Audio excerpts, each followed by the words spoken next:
Okay, hello everyone. Welcome to another episode. I was wondering about what can a non-physical being teach, and what can we do with this idea that there is, of course, a certain percentage of human beings who are considering that there are non-physical realities.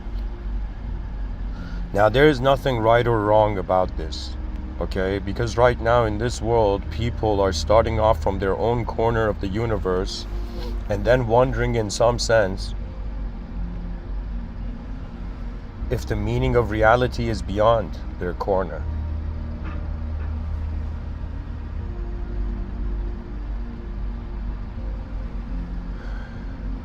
I thought about life. I thought about what kind of system is it. I thought about if it's multidimensional, what would the intention be? Do you understand? That means if you're a multidimensional being, your physical life cannot be just measured only based on your physical reality.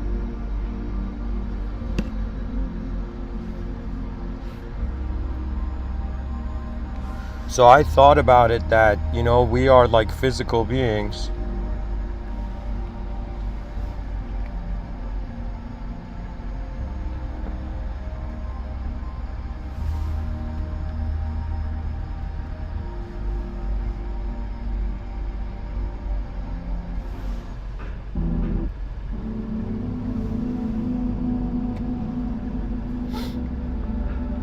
We are physical beings fascinated by the non-physical, wondering about the non-physical. I thought that, non-physical beings are fascinated by the physical.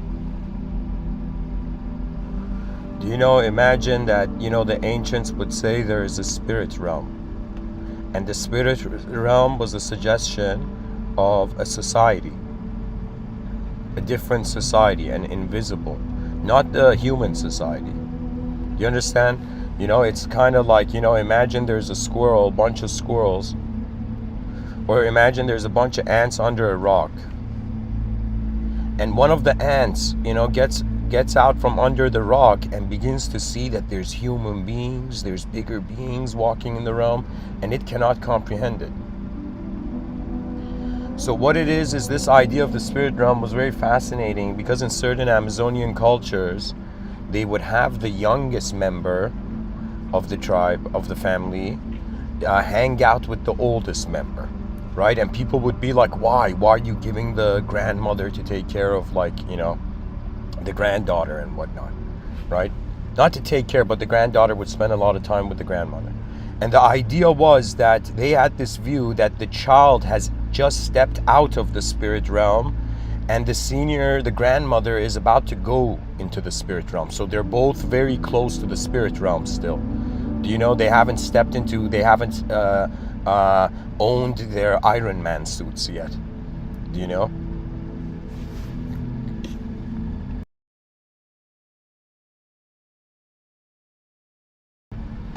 So I was fascinated by this because, I don't know. I mean, I've noticed a certain pattern in my own behavior.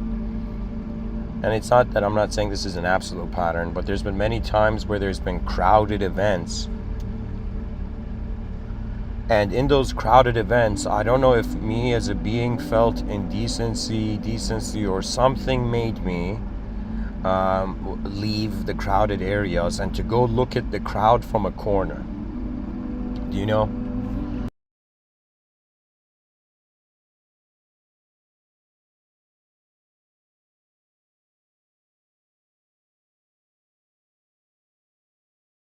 The beautiful thing about life is that it's all about the position you're in and playing your part.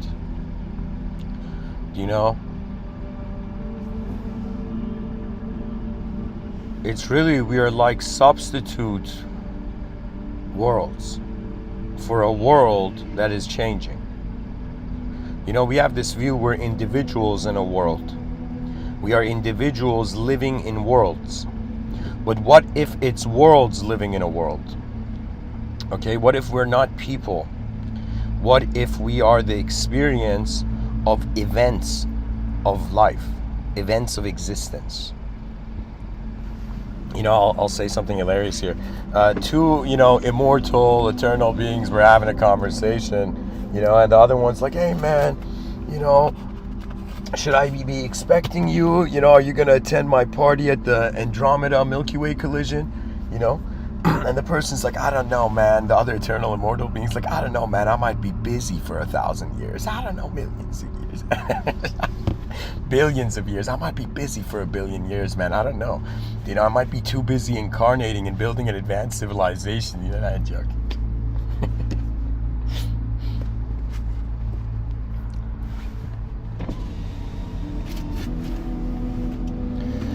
You know, we reach a certain point where we don't know what to do. And in those moments, we become pure observers. And through our pure observance, we access novelty, and novelty teaches us what we couldn't learn from ourselves. You know, I was fascinated by this idea. Here, let me read it. I think it's called the Shannon number. So the Shannon number, named after the American mathematician Claude Shannon, is a conservative lower bound of the game tree complexity of chess of 10 to the power of 120 based on an average of about 10 to the power of 3 possibilities. 10 to the power of 3 possibilities for okay, here it says it is estimated there are between 10 to the power of 111 and 10 to the power of 123 positions, including illegal moves in chess. Here, after 4 chess moves, how many variations? So after the first 4 moves in chess, there are 71,852 distinct chess positions, or 197. Oh no, sorry. At the beginning there are 71. What? Oh, there are distinct chess positions and then total positions, even positions that are similar to each other.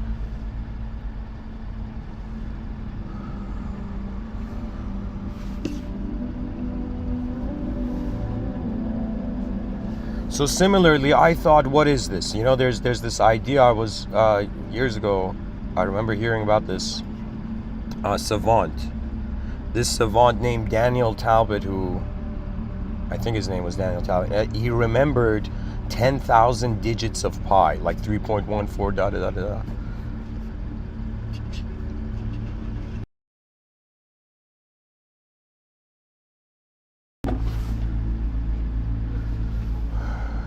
And so this guy was saying when he was a little kid, he was walking home on a winter day on the sidewalk alone, and he was trying to measure how many steps it would take from one street lamp to the other as a kid just walking home. And so what he would do is he would divide the distance in half and then try to take those steps, and then divide the distance in half and try to take half the steps. And he realized if he keeps infinitely dividing, you know, in half the distance between that he's trying to climb, he'll never reach the second lamppost. Do you understand what I'm saying? So that means it's like, okay, so imagine there's lamppost A, there's lamppost B, okay?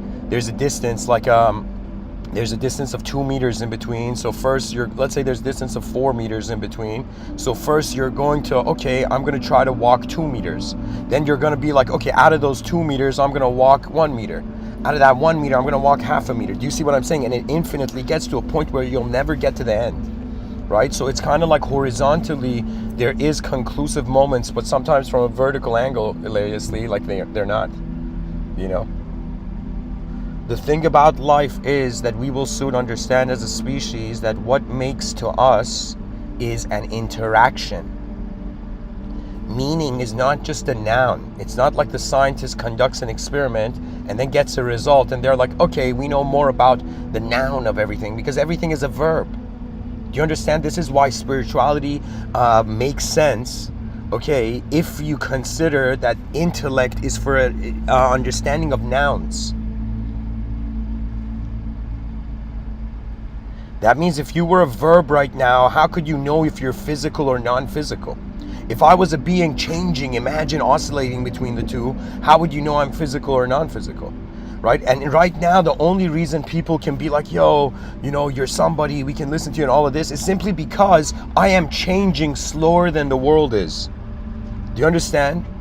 The human consciousness has an ability to move faster than the world is moving. This is called consciousness.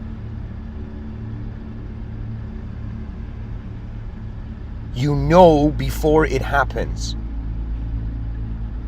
That's why attention is present as existence instantaneously. This is why when Sri Prabhupada, I don't know, in the 70s or 80s or something, when somebody was like, you know, yeah, he started the Hare Krishna movement in America during a time where the hippie movement was happening. So there were all these, like, you know, university students on LSD running around in the hippie movement. And then this guy, Sri Prabhupada from India, writes 70 books, gets a suitcase of books and nothing else, gets on a container ship where he depicted it. Islam is providing for the modern Western media movement. Do you understand? There's something very strange happening, you know? That the concept of freedom and the concept of truth, they are being restructured. Do you understand? We thought as human beings freedom meant we could do what we want, right? But it's like the more you, let's give it like a period of 100 to 500 years from now, people are going to realize freedom, if you want a freedom to do what you want, that's a short-term freedom. Do you see? A lot of evil on this planet is occurring because people feel short-term freedom is more important than long-term freedom.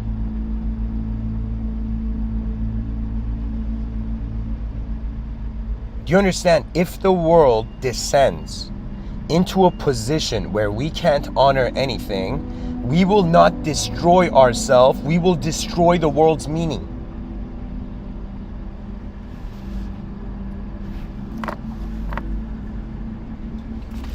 And for me, you know, I don't know, like, it's so funny. Do you know, like, if I was to tell you what it is, I feel like I'm a category of a being that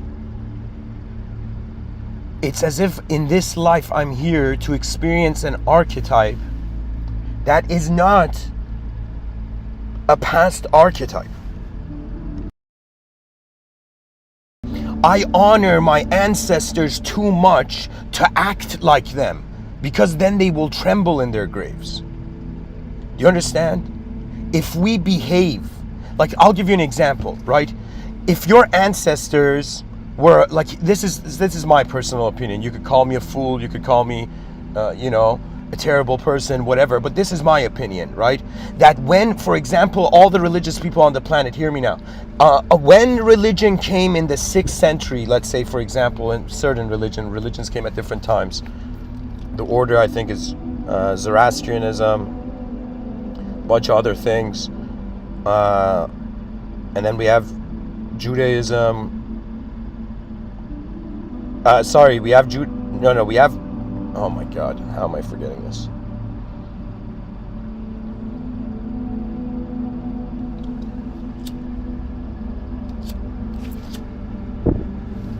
Evidently, Christ was 500 years after Buddha, I think. Or I could be wrong. Let me just check this guy's out.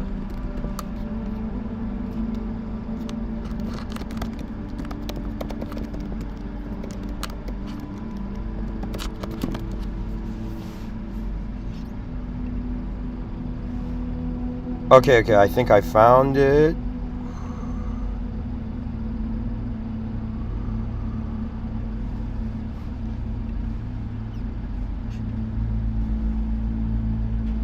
Okay, there we go. It seems like something like this. Okay, I found it, guys. So far behind, before all of these that I'm going to read, there was the Zoroastrianism and...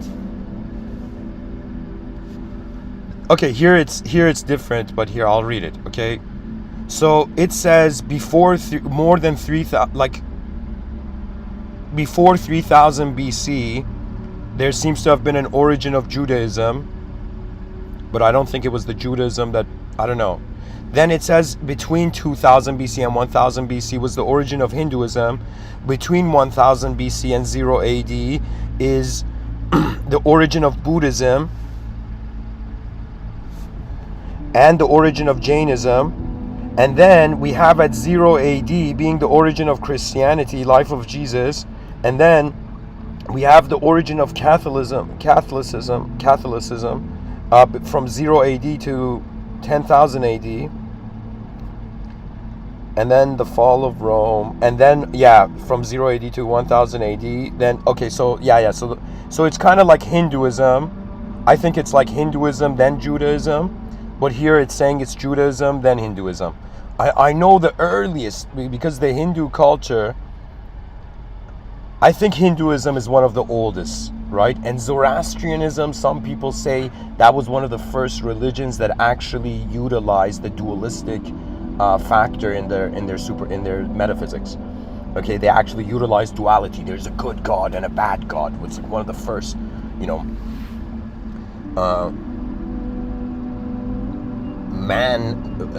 God and man forged realism. So the order is kind of like, okay, I'll say it this way. It's like Zoroastrianism, Hinduism.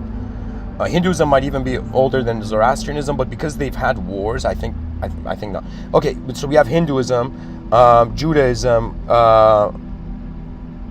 Sorry, it says we have Judaism. Oh, no, I get it. Yeah. So it's the mystical Kabbalah and the mystic. Okay, so it could be. Okay, so it seems like Judaism, Hinduism, Buddhism, Jainism, Christianity, Islam, and all the other things that came afterwards now. Okay, so this seems to be like the order. Finally, got it out. So what I was saying was that my ancestors,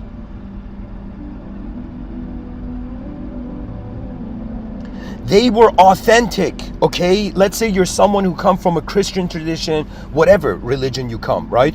And you're like, yo, thousands of years ago, there was this one great guy who made the world into a greater place, okay? But the idea is, they were authentic. It was a new revelation for them. It was new for them.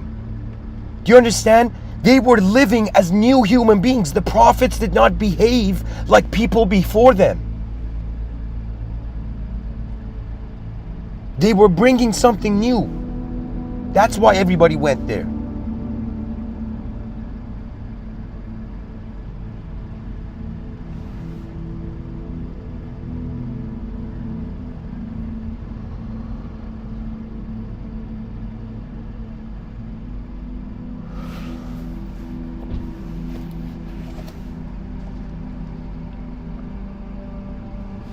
Oh my God.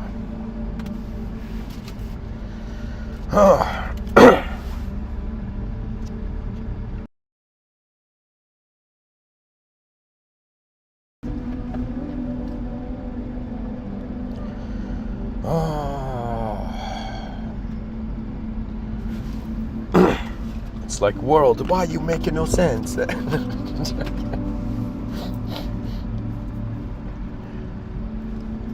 All right.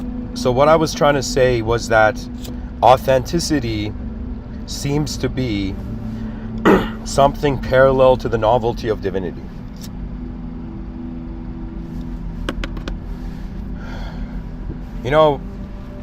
I'll be honest, I don't know what I've been, like all this stuff I've been doing with these Mr.Within talks, it's kind of been like zooming in on what is actually the experience of existence.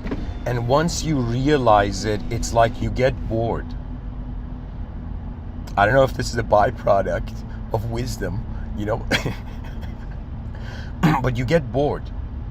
You get bored, why? Because you understand how something works. Right? If you don't know how a car works, right? When you see a car, oh my God, what cool. Do you know what I mean? But when you know how something works, the surprise factor goes away. For example, I went to film production. I have a degree in film production, and after film school, I disliked watching films, but I loved creating them.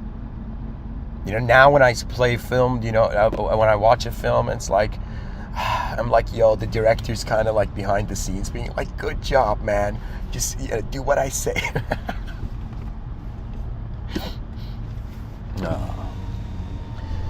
Anyways, so as a human being that cares for the future of all human beings, I have to care for the future of their experience of the future. So the question comes, on this earth right now, there's 8 billion human beings, and now the question comes, are there physical, like when you look at a human being, okay, does the human being just have a capacity to engage and acknowledge physical stuff? Or does the human being have an ability to acknowledge non-physical stuff? Why do we have the word hallucination? What does that even mean? You know, so many materialists there was a time that materialism had convinced me that my consciousness is an elemental hallucination. I could give it purpose. I could think God has given it purpose, but from an elemental position, it's like, yo, the periodic table is in charge, and the periodic table doesn't have a mind, so I'm the periodic table's way of hallucinating a mind that never exists for itself. That was the attitude I had. And then I realized it was BS. Why? Because the human being gets influenced by non-physical events. You could be, like, they could bring an army of the greatest materialists and atheists, like, in front of me, right? And they would be like, yo, all these abstractions are unreal, you know, stop talking, man, it's not real, you're hallucinating, you're ignorance, da-da-da-da-da. And I will tell you, really, it's not real. So if it's not real, why do I have a dream and I wake up and the dream influences me? If language is not real, why does when someone speaks to me, it affects me emotionally? We may existentially only think that physicalism is real, but we are experiencing and treating the non-physical influential as well. What this means is your imagination, you can't touch it, okay? But it can influence you. Why do you, people don't understand. I started this thing called the Inner Realms podcast. I realized there's so many interviewers interviewing the lives in front of people's lives. Like in front of their eyes, the life they're living in front of their eyes. But nobody interviews the life you're living behind your eyes. And even when somebody comes, people are too busy to be the perfect thing in front of their eyes. You don't understand, you're a temporary being, and everybody's headed to the unknown. And if the species doesn't have a strategy for the unknown, then it has accepted its failure before it could even see its success. We are not just physical beings, because if we were, we shouldn't have cared for any idea that has entered our minds.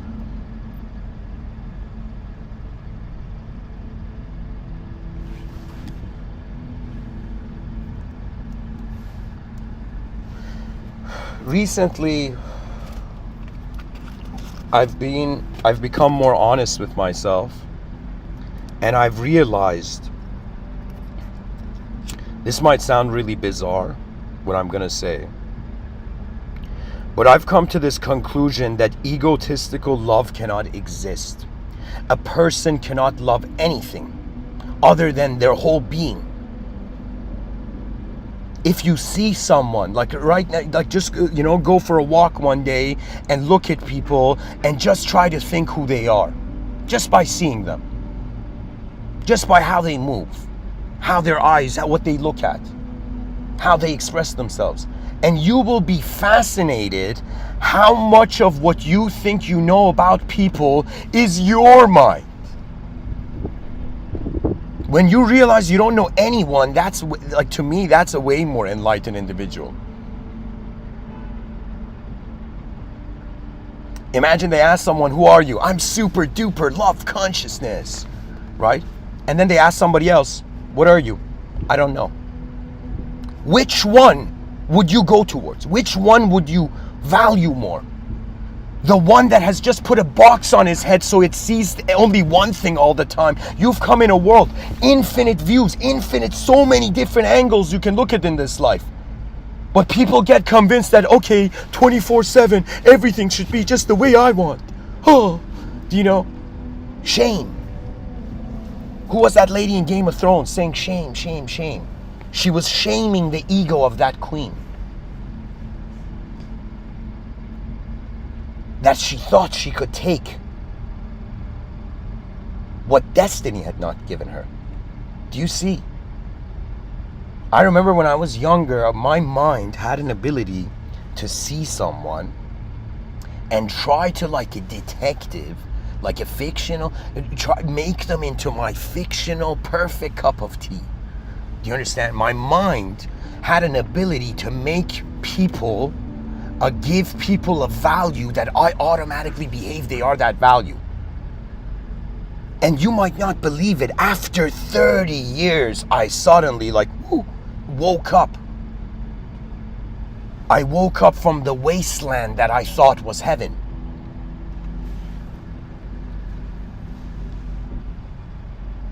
What do you deserve as a being?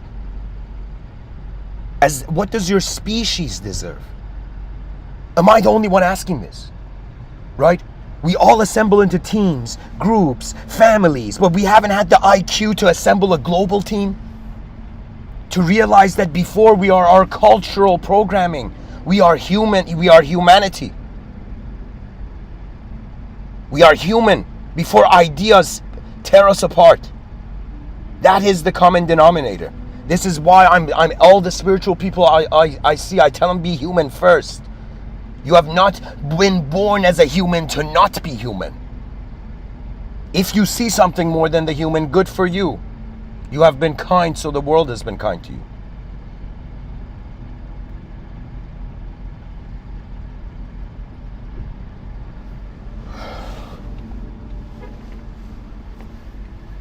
You know, I was having a conversation on Discord yesterday.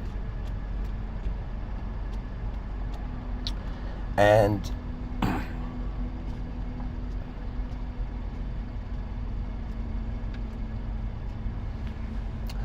I realized it is so easy to use the inner realms to not give a shit about the outer realms. Super easy. Super easy not to care for the world. Just taste a little victory and go hide in a cave. To be human means to be a human being that has never existed before. This is why if in the future I see anybody that's like do you understand? Like I'm someone who, let me tell you, I'm like the most passive, like goofy person. But if I see something that is inefficient, I strike like an eagle that's seen you like meters, like far away. Why? Because I as a human being, I reached a powerless, hopeless, anguish, effed up moment in my life where I asked myself, in infinity, what is the value?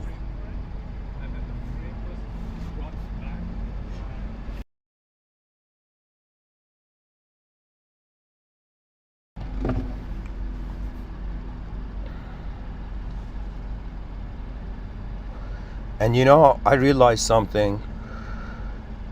I might actually be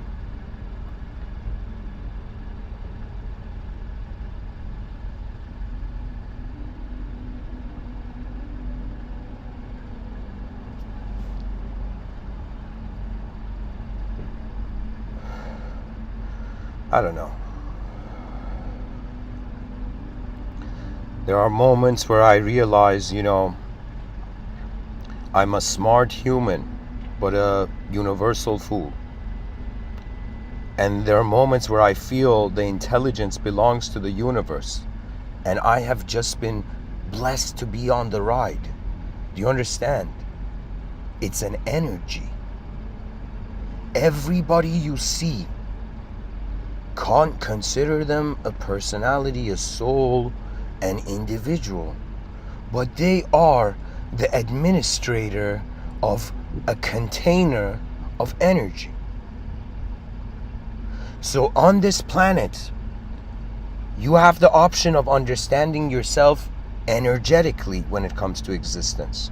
You know, for me, geometry and the idea of energy have really given me, they have given me comfort of mind when overwhelming images have come in the inner realms.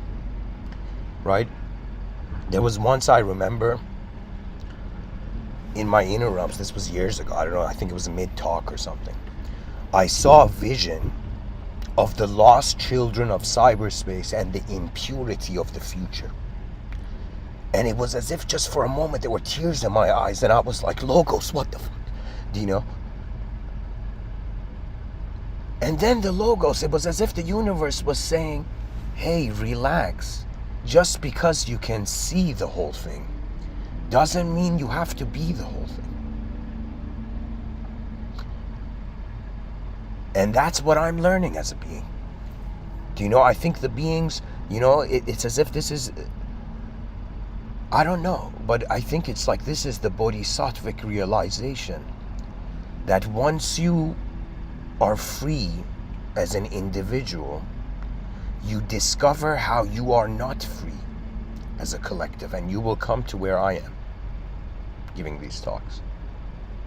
And then you will realize what is the value of being internally free but not externally free. What's the value of seeing and accessing a type of freedom behind your eyes but not accessing it in front of your eyes?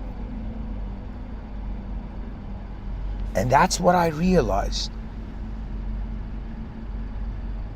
That what is the responsibility of a species, even though an individual may fall in love with that responsibility, but it is everybody's task. Do you understand? It's like waking up one morning and realizing, you know, you're an employee of this company called the world, and everybody and every living being is your colleague. And so there are teams and assembly, teams assembling all over the place.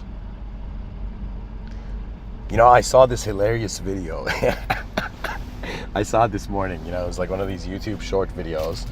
And it was showing these little kids, right? In like I don't know, it was like this parent was filming one of those TikTok short videos, and that has like, they're like memes, but for videos.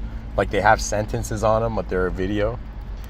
And in the video, the person was like, you know, like, did we just become best friends or something? And it shows like these kids that are like 9 years old or something, and there's this girl that goes in front of this other girl and does this crazy like dance, right? And then the other girl looks at her parents like, what do I do? And then the girl repeats the same energetic dance, right? And I was like, man, this is humanity right here. One of us does something, the others stare. Do you understand? And then the others start doing it. Do you understand what I'm saying? It's so fucking funny. It's like imagine the first monkey, right? The first chimp who got a banana in his hand, and all the other chimps are like, yo, what is this genius doing? And he took the banana, and imagine the first chimp smashed the banana to the ground, and people were like, no, that doesn't feel right. Do you know what I mean?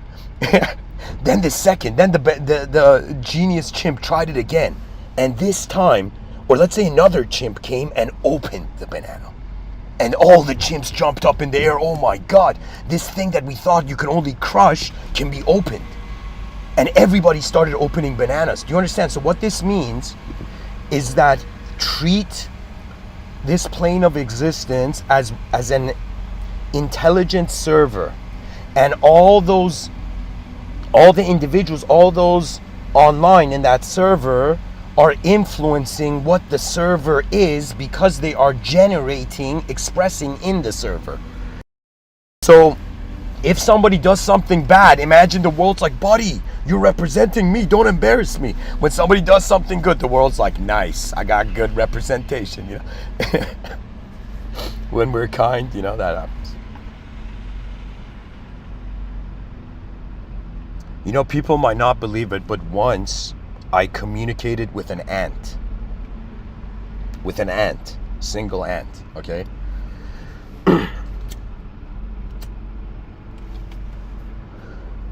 Okay, this I'll tell you the story. Pretty much years ago, I was living somewhere where the bathroom of the place was on the second floor and had a window to the outside beside this tree.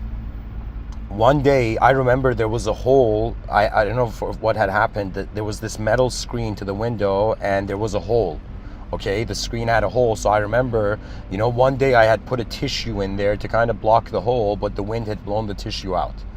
So one day I would just come into the bathroom, and the moment I walk into the bathroom, that little hole in the window, an ant walks in, just a single ant, walks in from that hole into the, like, inside of the window, into the room, right, from that screen hole of the window that was open. The moment the ant comes in, I don't know what I was busy, I was heading out, I just looked at the ant and I was like, get out, leave, just get out of here, leave. And the ant walked back out of the hole and left, and I was just stunned for the whole day. Do you know? And it was something where it was as if an ant is not a human, but because I was in a rush, I responded to it like a human, and it behaved.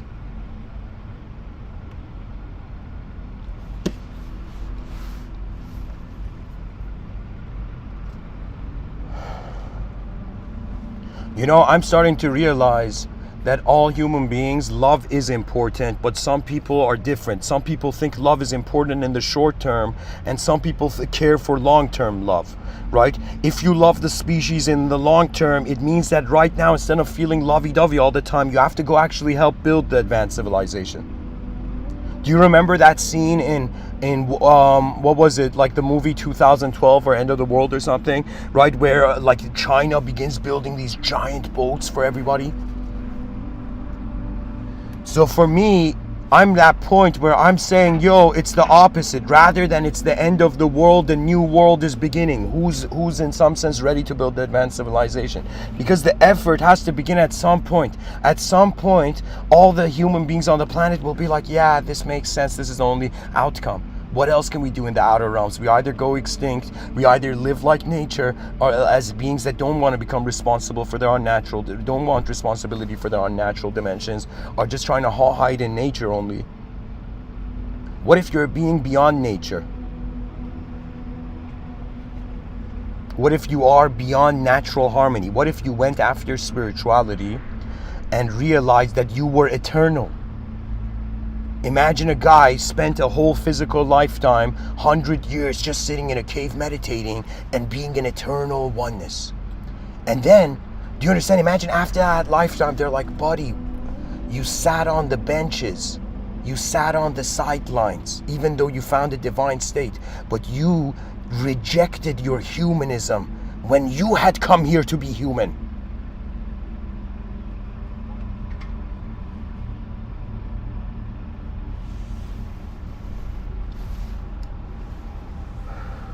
To be human is the most advanced spirituality. Because if you realize eternity doesn't go anywhere, a spirit that is not physical doesn't go anywhere. Do you see, believe it or not, like if people are eternal, right? If I treat everybody as a soul, on some level you are a universal presence beyond your personality. But if I treat you as a soul, then if I treat you as a non-physical being, then why should I care for anything? Why should I help anyone? Because nobody dies, right? Because nobody dies, why should we care? Everybody free for all, because nobody dies at the end, right? Is that what we want? You see, it's spiritual awareness, or whatever you call that, is important, but it's not in this it's for this room. Spirituality is when you're done with physicality, or when you're ready to see more than physicality. One question I think, sometimes a part of me thinks like, God might ask, all those people who were religious. It's like, hey, you were in the world, and the world decided to be greater than how it was. Did you help? Did you help? Did you serve God's creation, or did you only serve yourself as God's creation?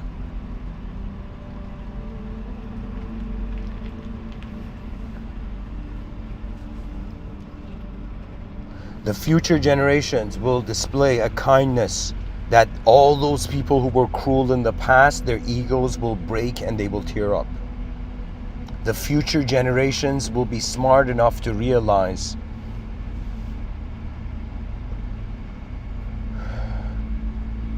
evil is inefficient because it gets rid of the opportunities But at least good is looking at the opportunities, trying to wonder where else can it go. If I help this person, what can they do? If how could they advance the world? Do you understand? There's some people, hilariously, they think that teachers are only in schools. What,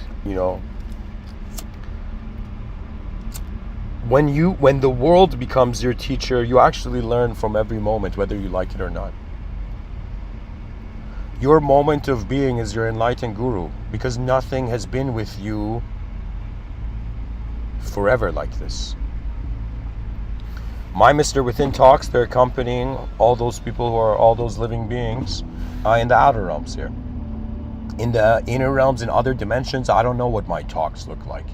I have a feeling that they look like geometrical cities. Okay? I think all these Mr. Within talks in the future, even through, let's say, the benefits of cyberspace, the advancements in cyberspace, all people in the future are going to be able to live in all of these talks in the future, like cities. I have a feeling that may happen.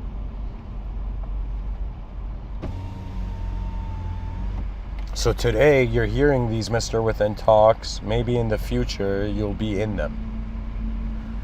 What that means is you'll be able to, just like a virtual reality, enter, like, this is one of my dreams, right?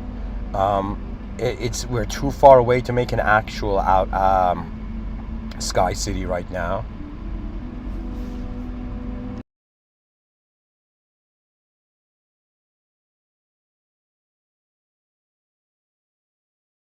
But in the future, I would like some next level, engineers and, developers to come and help me, build a sky city where in the future, when I'm giving these talks, everybody can be in a sky city virtual reality vibe, I don't know, anyways, an idea like that.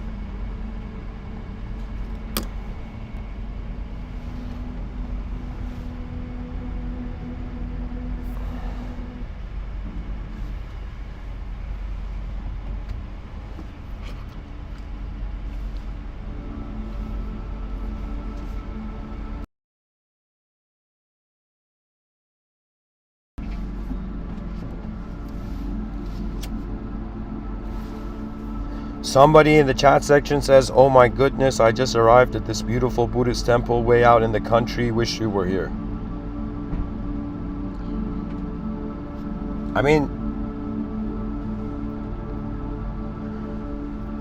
If I am energetically, I can identify as everywhere.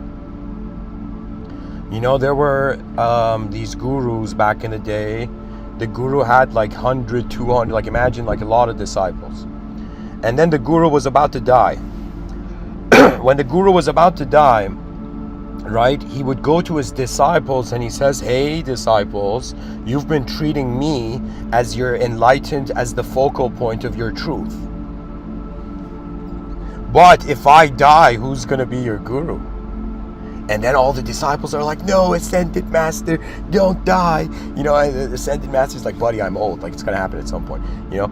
And then the person's like, "No, what's going to happen?" And then the guru's like, "Guys, it doesn't matter if you find truth in front of your eyes, behind your eyes. It's not the shape that is the truth. It is the experiencer of the shape that is the presence of the truth. And also simultaneously its potential."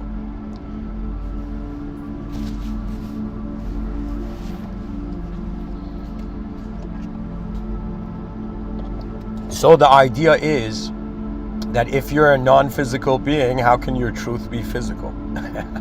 How can your truth be there? Do you understand? That means if the world is happening in my mind, how could my mind be the truth of the whole world? So this is why Rumi gave us a very interesting insight in his poetic imagery, and he said truth is like a mirror that was, he says like the human existence, the consciousness is like a mirror that is reflecting the one truth, but this one consciousness or one awareness has shattered, and like the mirror has shattered into smaller pieces, but each smaller piece reflects the truth. So it's like a little piece of a mirror is seeing the whole truth, but it's a little piece of the mirror. If the little piece of the mirror sees the whole truth and thinks it's the whole truth, then it cannot be a little piece in the mirror of the mirror. So you see, you may understand a truth that has nothing to do with shape and conclude that the presence of the moment is an ultimatum of being.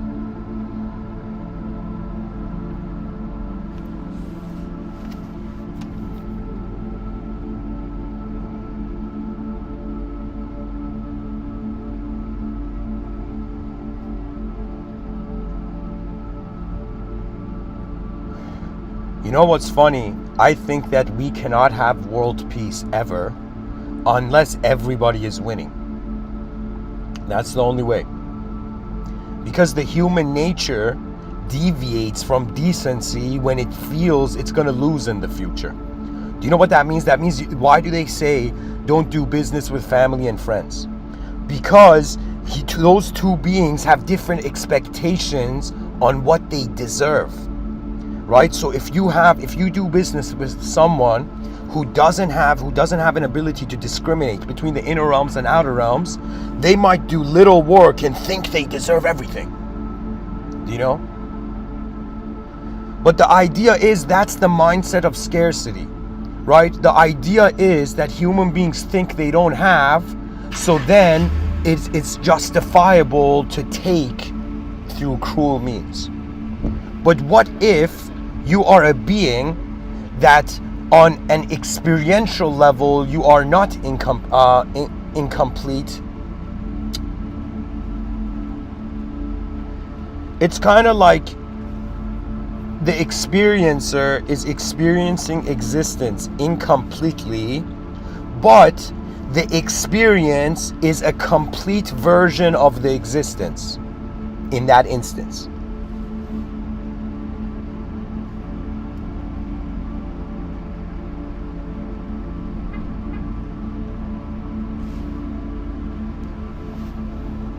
When will the advanced humanity awaken? How many podcasters have to incarnate and talk about an advanced civilization until people are like, yeah, I see what that means. Guys, there was a Buddhist temple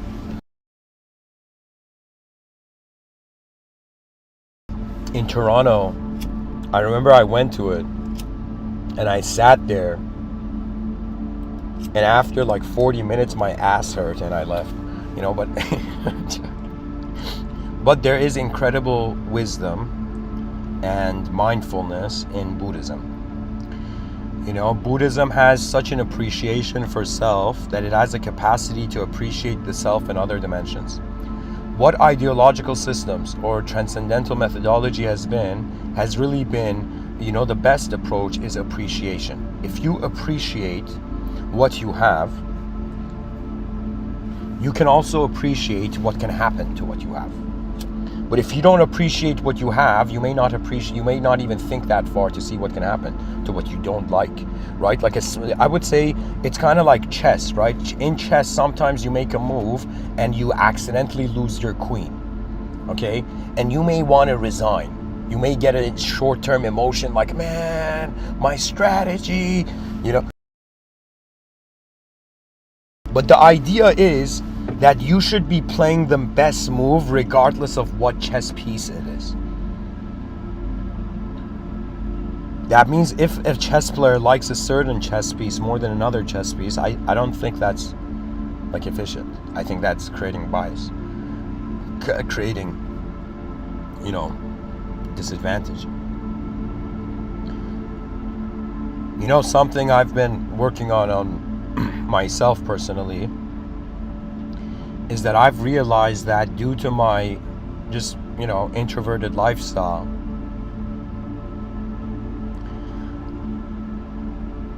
sometimes when a person analyzes reality to function for a while, they may rely on analysis, or they may have the habit of analyzing their own emotions. So my uncle once he told me in an emergency, just take a step back and look at the situation again, rather than unconsciously reacting to the situation. So let's say you find yourself in a situation, you're scared, take a step back, look at the situation. Try to see, like at the chessboard, what are your chess moves? What are the open variables? What are the disadvantages of let's say you're a warrior. You know, I mean, I'm someone who, I guess I've been living more as a mental warrior. But if I was in the outer realms, if I was alive in medieval times, I've thought about this often, that I would probably fight with a spear, or with two swords, a light sword and a, you know, longer sword.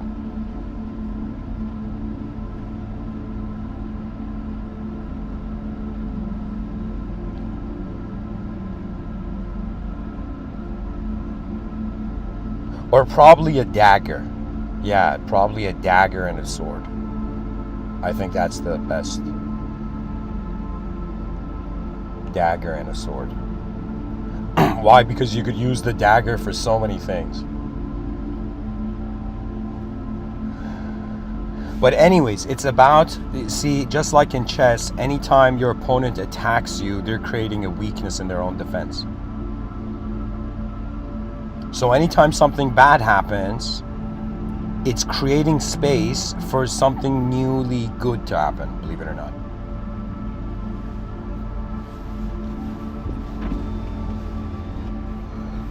One of the secrets, you know, I shouldn't say secrets, but so there is this idea of alchemy, that you can change a bad moment into a good moment, or you could convert inefficiency into efficiency.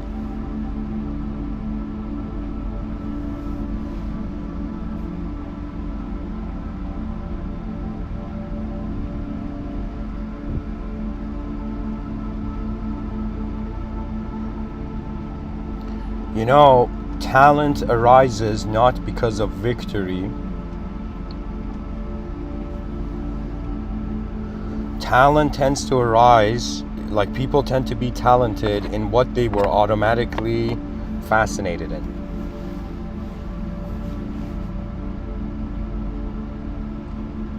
You know, maybe the whole species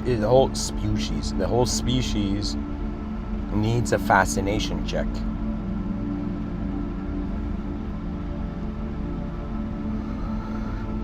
Alright, so let me do this episode a bit of justice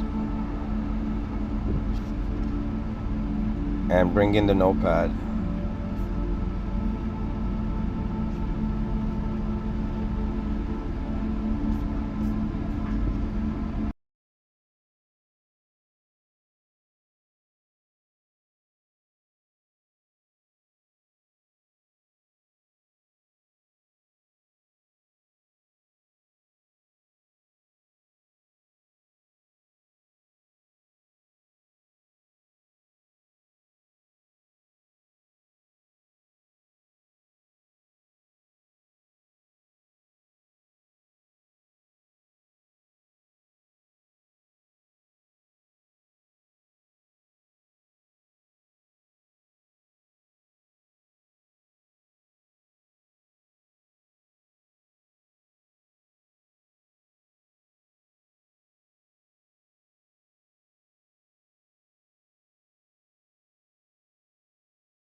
Okay.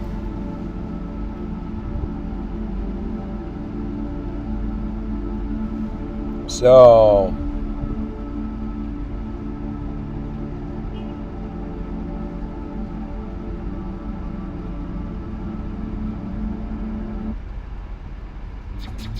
oh my God.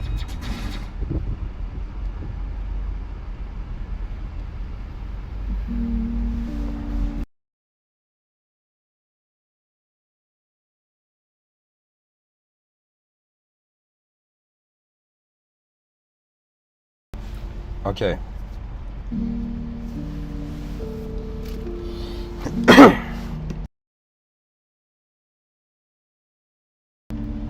So, in order to answer this question, what can a non-physical being teach? I've divided into smaller questions.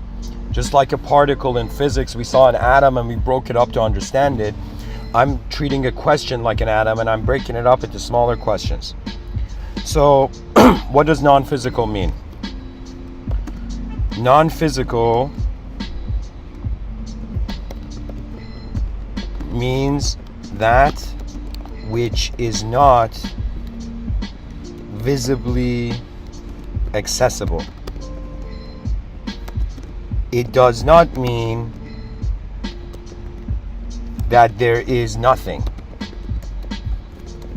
Just because something is non-physical. So non-physical doesn't mean there isn't intelligence, it just means there is no shape to that moment.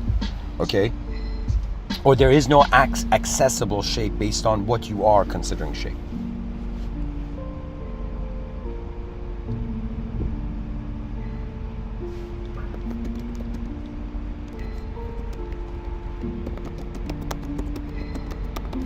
There we go. So what does being mean? Oh my God. Being...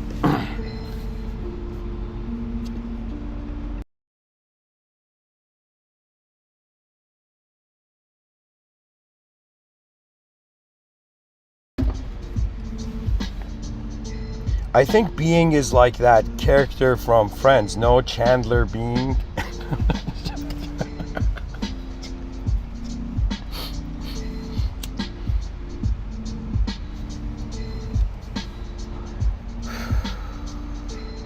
So what does being mean? Being means energy and attention are being a singular, are being a moment of experienced existence. So being is like what you are. When we look at colors, like they call this universals in philosophy. If somebody says, what does the color blue mean? Like it doesn't have a meaning. Its meaning is what it is. It's universal. You know, it's like blue is the blue in every culture. Do you know? Colors, for example.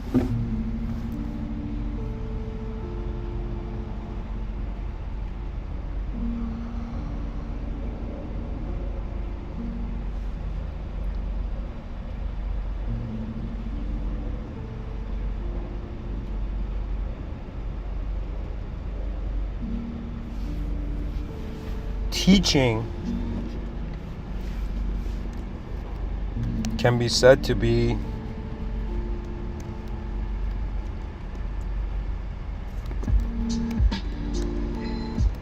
the expansion of possibilities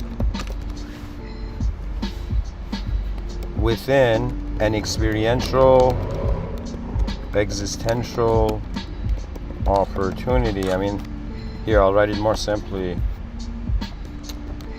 The passing down of essential realities. This is really what teaching is. I personally don't like the idea of teacher-student. I think that shit's like, I think that's inefficient. I think everybody is an explorer, and then we're gonna have classes of explorers.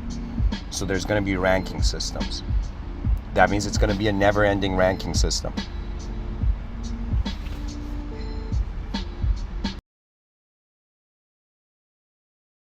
And the educational system is going to become a never-ending ranking system for explorers of an unknown world. So when we say, what can a non-physical being teach? The non-physical means that which is not visibly accessible. So it's this idea that if in front of you there was a non-physical being, it could still be physical to itself.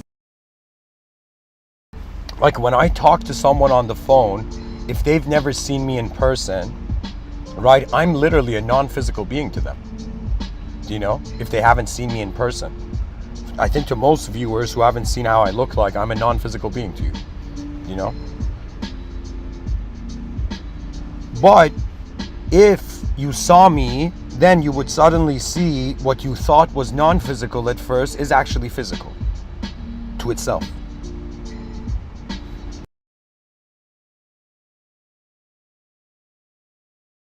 So God may be inconceivable man, but it doesn't mean God is inconceivable to himself. God is the all-knowing, so God is conceivable to himself.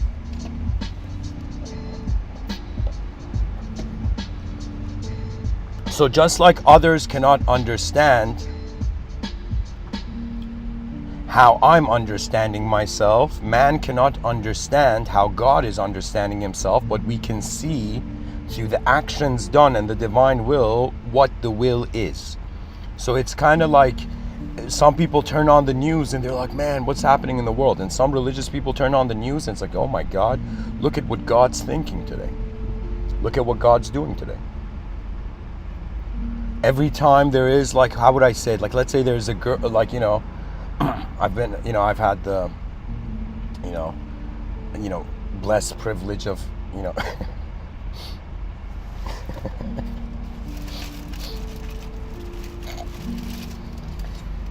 whether it's objects, subjects, people, worlds,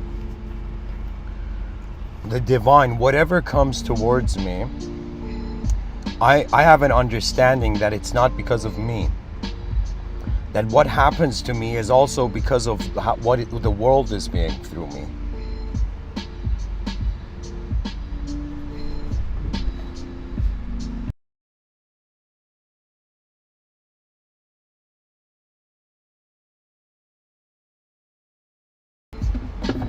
So what can a non-physical being teach? A non-physical being, when it comes to teaching, realistically guys, there's 3 categories that you can learn from. Let's say for now. One is you can learn from yourself. You can learn from others. You can learn from the world. And also you can learn from the beyond the self, yourself, others in the world. Okay, but the 4th one, just keep it as a, different category.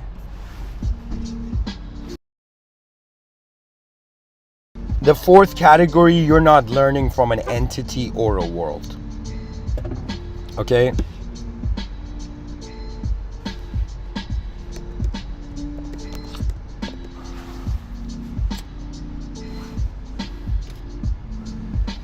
So, when it comes to learning from yourself, check this out. You learn, you teach yourself. Check this out. When it comes to you learn from others, others teach you. This is very important. When you come learn from the world is teaching you how to be in it. So check this out. So in these contexts of teaching, a non-physical being can teach through others to you, can teach through the world to you, and can also teach through you to you. So the greatest teachers are non-physical, but they're not teachers at that point. They're teachings. They're the world living through you, so you understand you're the world too. Do you want to learn from the best in the industry? Do you want to learn from the best in the industry? Do you see what people are saying, guys? Rather than saying, do you want to? It's like why aren't you being the best in the industry? You know? You see, it's so bizarre. It's kind of like you have a choice to learn from how to be someone from someone else, or you have a choice to learn to be yourself anew. Like it's new, like nobody can help you. If you just for a second entertain this idea, imagine if there was nobody that cared for you or something like that. What would you do? You would be left as the only one caring for yourself. So you would be left as to be your own teacher even.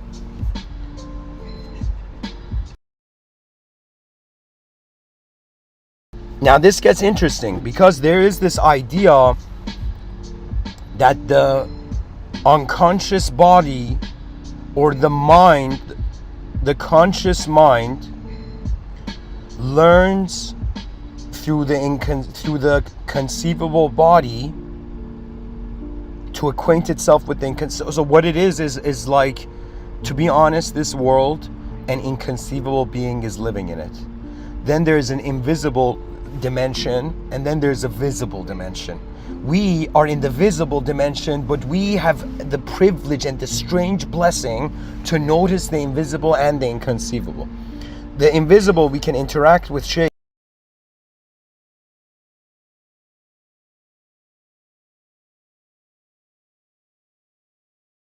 The inconceivable is beyond shape. And because it's beyond shape, God cannot have a partner.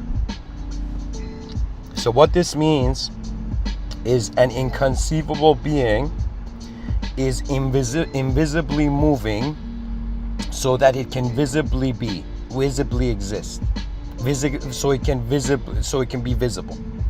So an inconceivable presence is moving an invisible personality so it can stabilize as a visible person, and after it's a visible person, it is living in a multi-reality, multi-present reality, multifaceted reality, multi-dimensional. So the thing is, you start off thinking you're a creature of one dimension, you realize you're multiple dimensions, you realize the hierarchy of these dimensions is not a dimension, so you are left as a being knowing that there is something beyond dimensions, but you are living through dimensions.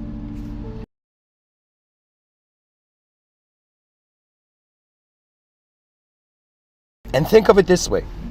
A physical teacher has something physical to teach, right? Like, yo, this happened in history. Take notes, kids, right? Something physical is being relayed. But a non-physical being most likely can relay something non-physical, no? So what can be a non-physical teaching for a physical student? And the non-physical teaching, I find, is that the world is living through you first, and then your consciousness has come to be living in the world first to itself. So what this means is we are the universe that disguised itself in a personality, but took off the mask, in a persona, but took off the mask. And when it took off the mask, it realized it never was the mask, but now it can comfortably be the mask. See, before you didn't know you were wearing a mask, so you were scared that the mask was your real face. That the mask would die at the end, would break. But when you take off the mask, when you realize you're not just an ideological entity, you are an unknown viewing presence that has witnessed your body change and has also witnessed your thoughts change. And you are actually watching your mind live ahead of you before your body, and out of those probabilities you decide instantly and then you animate.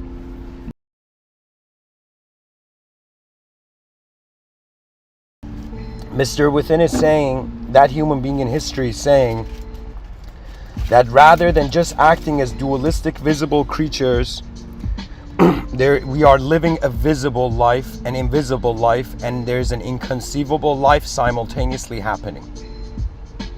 So this means that the world has three meanings. If you're physical, then the world is unknown. Its meaning is unknown. If you are invisible, the meaning of the world is unknown, but from the creative angle. The invisible is dynamic. The visible isn't static acknowledgement, believe it or not.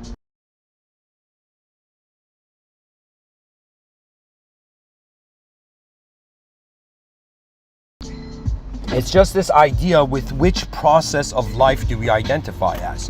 Just think about it, right? You were born, just think about from the moment you were like in the womb to the moment you're gonna die.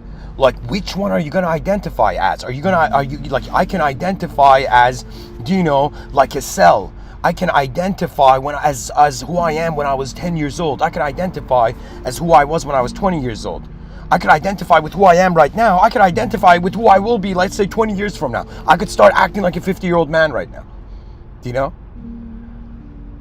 But I am not the actor. Do you understand? The actor has a freedom which makes it know that it can be any actor in the moment.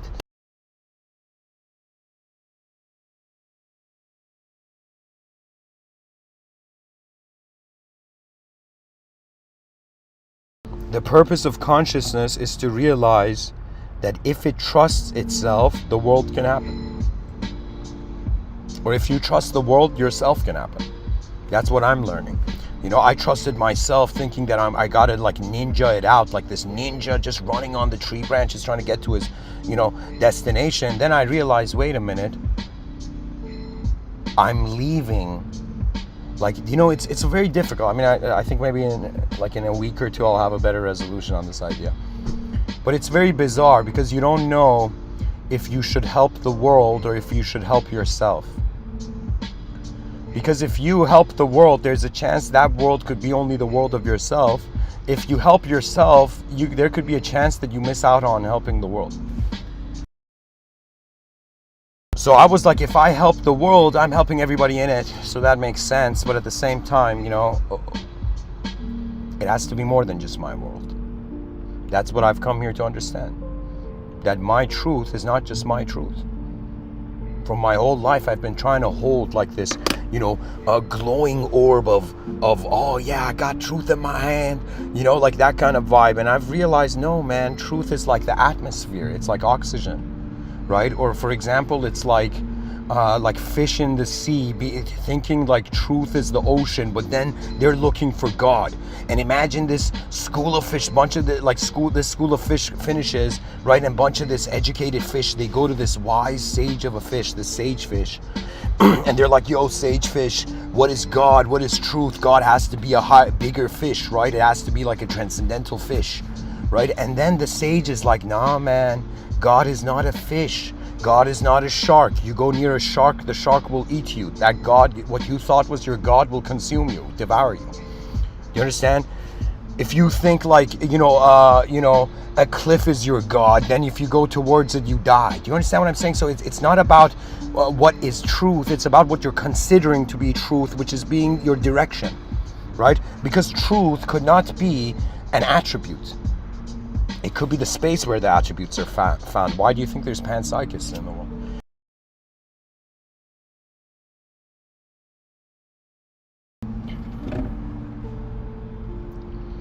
So what can a non-physical being teach? It can teach you about non-physical worlds. It can teach you about non-physical others, the invisible others. It can teach you about your own non-physical self. But it can also act as energy. So imagine this idea of, this is a very bizarre idea, but just hypothetical, but imagine, let's entertain the traditional view that every person, like traditional, spiritualist view, that every person has guardian angels, okay? So imagine, let's just entertain a, hypothetical New Agean context here. Let's say that some person's like, yo, before,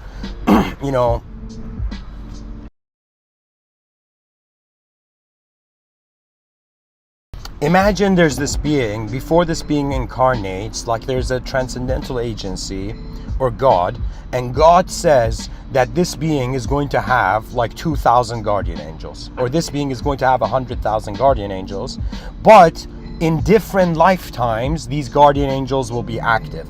And even though this person, let's say for example, hypothetically, has 2,000 guardian angels, okay, these guardian angels are not all active, so they don't have shape.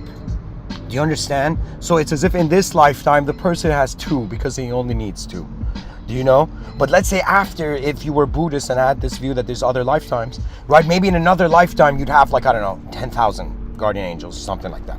So what I'm saying is it's the idea of a beyond sensory possibility of experiencing a reality that is again beyond sensory, so we can't even call it reality.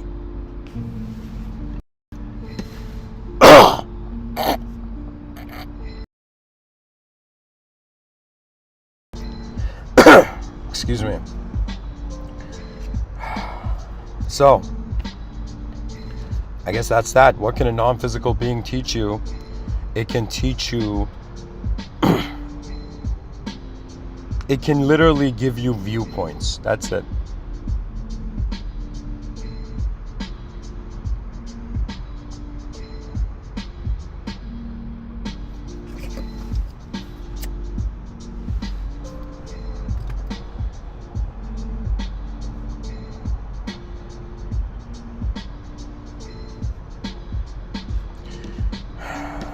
Let me look up some. Let me go into a quote tunnel. I'm gonna actually look for enlightened guru quotes. I'm gonna literally look for it. Let's see what comes. All right, top 25 enlightenment quotes.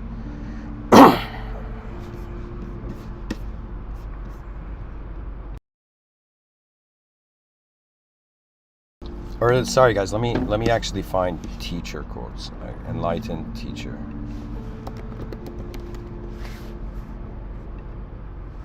Okay, whatever, the same thing came. It's weird. Okay. Here, I'll read it. Eckhart Tolle. The word enlightenment conjures up the idea of some superhuman accomplishment, and the ego likes to keep it that way, but it is simply your natural state and felt oneness with being. Idris Shah. Enlightenment must come little by little, otherwise it would overwhelm. Lao Tzu. Knowing others is wisdom, knowing yourself is enlightenment.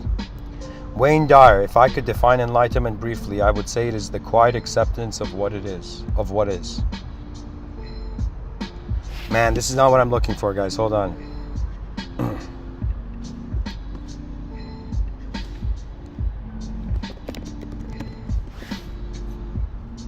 Okay, I found it, guys. Okay, I don't know. Here, these are some guru quotes. Guru Nanak. Guru Nanak is from, if I remember correctly, it's the Sikh tradition. And Guru Nanak was the first. And in Sikh tradition, it's the word of God. Divinity is in the word of God. Guru Nanak says, let no man in the world live in delusion. Without a guru, none can cross over to the other shore. Guru Nanak.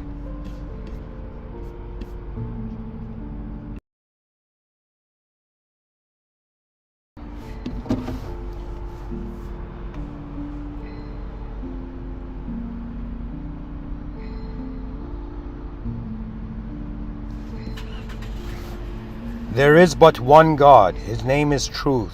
He is the Creator. He fears none. He is without hate. He never dies. He is beyond the cycle of births and death. He is self-illuminated. He is realized by the kindness of the true Guru. He was true in the beginning. He was true when the ages commenced, and he has ever been true. He is also true now. Shri Nisargadatta Maharaj, the innermost light, shining peacefully and timelessly in the heart, is the real Guru. All others merely show the way.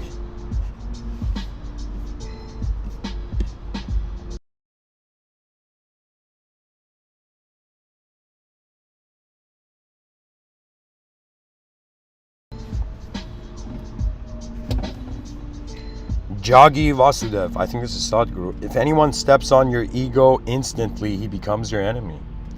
But a guru is a friend who constantly tramples your ego. Imagine, a ship that is sinking, and there's like a bunch of people in it, and those people are clueless that the ship is sinking, and there's some guys like, hey, we need people to help this hole in the ship, and some people are like, I don't believe there's a hole in the ship, man. And the guru's like, look around you, do you see the elevation of the ship is sinking, and then people are like, holy shit, okay, and so the guru is there to snap out all those people on that ship out of their egos that thinks that the ship isn't sinking. Do you understand what's going on? We need to activate the actual humanity. We're not living like human beings. We're living like a fictional, in the outer realms, we're like, okay, we dress up as an existential entity, but in our inner realms, everybody's living for their future self, which is fiction. It's fiction, man. Everybody's living as a fictional entity. It's a fictional, it's like, here's the question. This is one of the biggest questions. This is probably going to be my next talk. Are you a fictional entity to yourself first, then a non-fictional one, or are you non-fictional first, then fictional? And I think this is where all the atheists would be like, yeah, that's it, Mr. Within. Ask that. And let me tell you, to both atheists and theists, both of you guys have opted into a singular worldview. So both of you are actually, neither of you are multidimensional. In language, you're keeping your dimensions. So what this means is that if you believe in God and if you disbelieve in God, your attention's on the same. You see, this is why they say there is no bad publicity or good publicity. And when it comes to the idea of God, right, that is the same, right? Because the idea, any idea you touch upon, anywhere your attention goes, you begin to have karmic interactions with, right? Like, I'm somebody who's talked about, of course, through my own, I'm just 1 out of 8 billion, just giving a talk here, out of creations, 1 out of 8 billion creations, I do not think of myself as God. I do not think of, language as God's face. Do you understand? Like, to me, revelation is divine. I even at some point the Logos told me that you can't even read divine revelatory text just randomly, right? You get called towards these books. Okay, some books it's like there's a calling towards them. Do you understand? And anybody who wants to know this, for example, go look at Cat Stevens' life.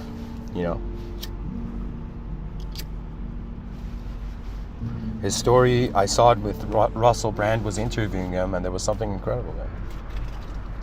You see, if you don't know you're spiritual in the inner realms, you have to show it in the outer realms.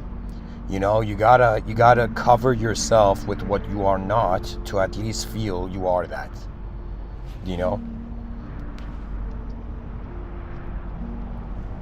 People may feel wronged, and then they want to wrong others so they don't feel like they were wronged. They wronged. Someone else is better than feeling like you were wronged.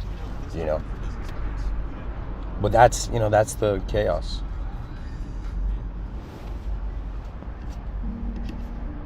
Anyways, Kabir, he is the real guru who can reveal the form of the formless before your eyes, who teaches the simple path without rites or ceremonies, who does not make you close your doors and hold your breath and renounce the world, who makes you perceive the Supreme Spirit whenever the mind attaches itself, who teaches you to be still in the midst of all your activities, fearless, always immersed in bliss. He keeps the spirit of yoga in the midst of enjoyments.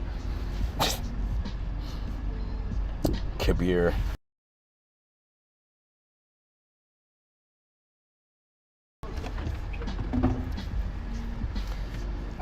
I didn't know Kabir was a comedian. No, I'm joking.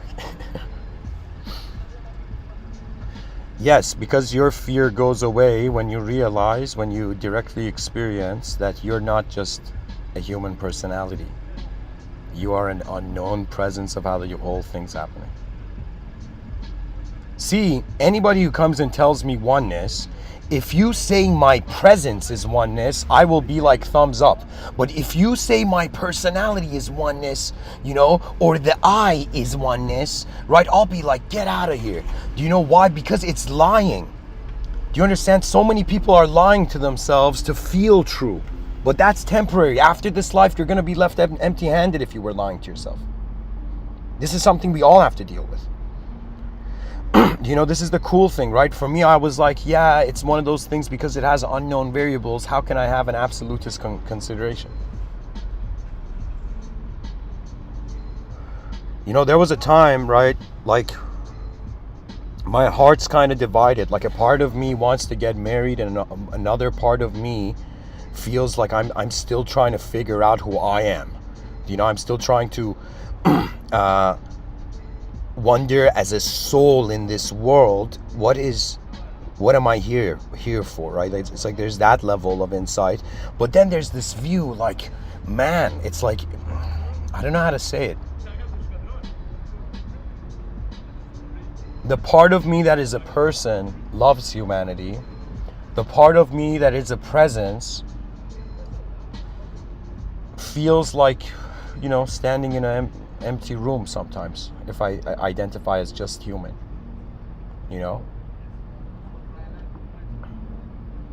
That's the cool thing. The species is reaching a point where its understanding of itself is changing, therefore its understanding of others and the world is changing. Let me read a few more quotes. Jiddu Krishnamurti. You yourself are the teacher and the pupil. You're the master. You're the guru. You're the leader. You are everything. And to understand is to transform what is.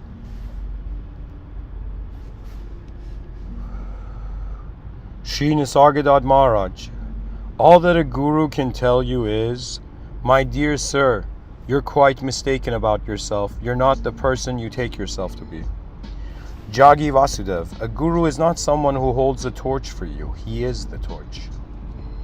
You know what that means? That means you touch the flame, you get burnt. But if you carry the torch, you're welcome. It's kind of like this beautiful poetry. This kind of helped with my own development of understanding the idea of love early on in life, right? Where the poet Rumi has this beautiful imagery in his poetry of these two lovers. These lovers that are, what do you call it? One of them is a moth, one of them is a candle flame. And it's about lovers. It's like they're two lovers. And so the story goes is that this moth and this candle flame are lovers, and the moth has been just endlessly for nights, just been around the flame, and the flame's been lit like endlessly. Okay?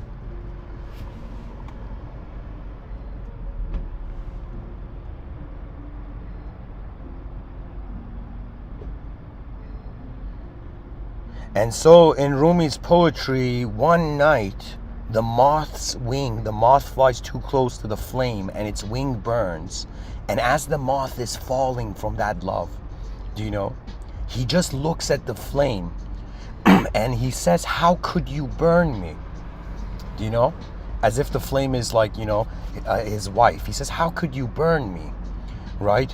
I have been flying around you all these nights, trying to keep you busy so you're not alone. And then the flame, this is so beautiful, and then the flame says, how could you think I would burn you? All these nights I've been shining bright just to keep you warm.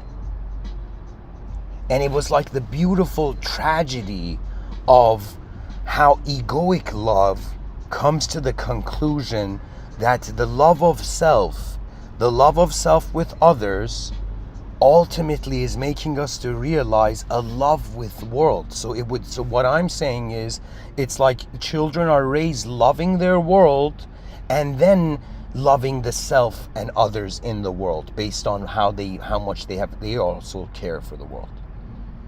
Because the options are, we either consider this place is an inefficient place, an efficient world, or an efficient world. If it's an efficient world, immediate strategizing and global networking needs to begin. The School of Athens needs to open anywhere. You know, I've said that, I gave a talk on this once, where I'm like, everybody all over the planet, just gather your friends, sit in a group, and talk about what existence is. This is how it starts. The advancement of communication. Ram Dass. When you know how to listen, everyone is the guru. This is shared on azquotes.com, guys. James Fenton says, one does not become a guru by accident. Guru Nanak, I bow at his feet constantly and pray to him. The guru, the true guru the true guru has shown me the way. The true guru is not a physical dude. It's not some guy. It's not some physical being. The best thing that the physical guru can be is a mirror. That means if they would say, instead of guru this or master that, if they said mirror this, mirror that, right? Then they would be like, they're right. The guru is a mirror, right? Because your consciousness is starting from within. Why do you think I say Mr.Within? Guru Gobind Singh. Gobinda, I think. Guru Gobind Singh. I am a sacrifice to the guru who has totally cured me of the fatal disease of egotism. Glorious and great are the virtues of the guru who has eradicated evil and instructed me in virtue. Yeah, so guys, Guru Singh, this is again the Nanak, the Nam. They call it the Nam. Their truth is the Nam. I researched Guru Arjan a while back, so I have some familiarity with this. This is way years ago, guys. I think this is thousands of years ago, these quotes. Jello Biafra. I think one of the beauties so far of the so-called spirit of Seattle is there aren't any leaders, pop stars, or guru figures that everyone else is falling in line with and following. No Nelson Mandela, Havel, or Subcomandante ski mask riding in on a white horse and everybody else just wanting to follow them to the promised land. We're stitching it together and doing it ourselves. Everything, guys, is functioning based on some understanding. When we say we're living in a world where we have our intellect and there's reason, that means it's not just emotions inspiring actions. The emotions take us to states where we comprehend reality in multiple different angles, right? So the intention of any agenda is coming from some sort of understanding. If evil people have an agenda, they've understood something, and that's why their agenda is evil. This is what they think they have to do, right? If the agenda is like good people, it's like that's what they've thought they need to do. But it's bigger than one man's life. So if one man tries to control everything, he's actually not getting to see life. This might sound strange, but the one who is too busy controlling someone is too busy to understand what they're controlling, or even how they're being controlled by what they control. You cannot control something, it's like, without being attached to it.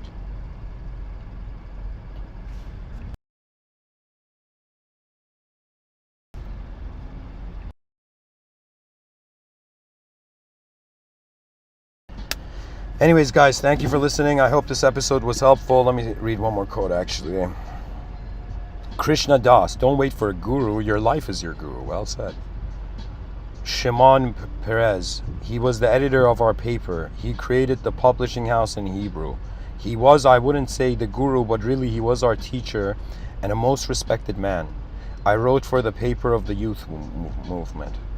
So I'm not acquainted with the context of this quote. Terence McKenna says, but the idea is there's great people and good people everywhere, right? And sometimes the idea is, if you're not great, you create the opportunity for the greatness of your world. Until there comes a moment where you can be great too. And it's just a role. Do you understand? You're in the spotlight and then you go on and there's other spotlights.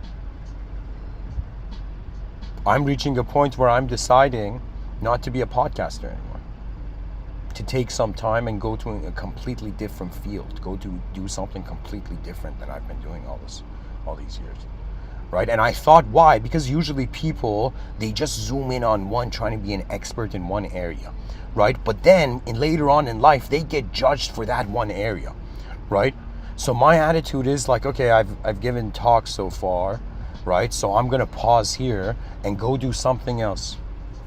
And then this effort, this project has gone, you know, a certain amount, and then it's just one of those things where I gotta just wait, you know, and then do something else. So that's the thing. My life right now, it's not like I'm trying to be spiritual. I'm the opposite.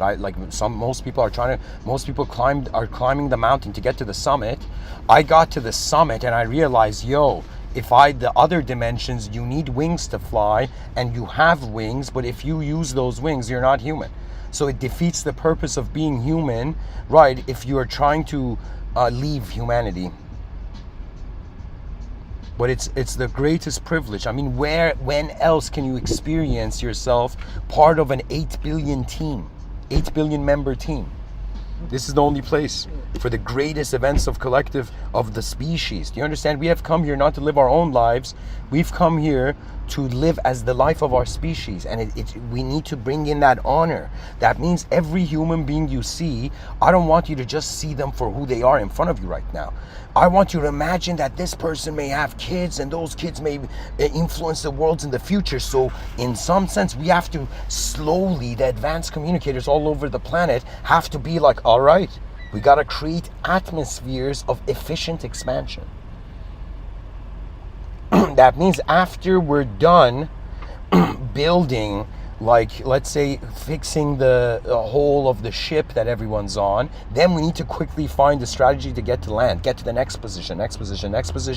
And sometimes you just have to go forth, and then you might find an opportunity you couldn't see before, and just because you had faith, the opportunity was found. So trust your energy, because why are you being it?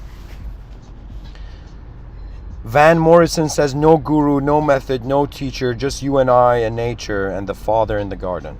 That's a lovely quote. Chanakya, the biggest guru mantra is never share your secrets with anybody, it will destroy you. Yeah, because if you think they are secrets, if the species is behind schedule, all the secrets we share are not freaking secrets. It's like, it's like, you know, it's like right now, it's like the future is tutoring the present on how it needs to actually appreciate the potential of its past.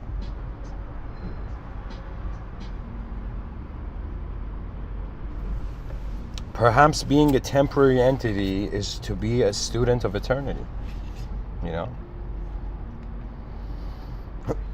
Anyways, guys, thank you for listening. I hope this episode was interesting. Share, subscribe, comment, like, join, and comment below. Answer the question, what can the non-physical teach? Is it even possible?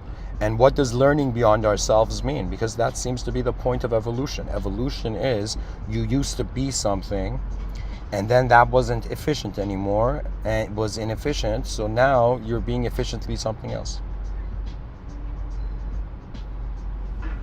Rise, mankind, rise. Namaste.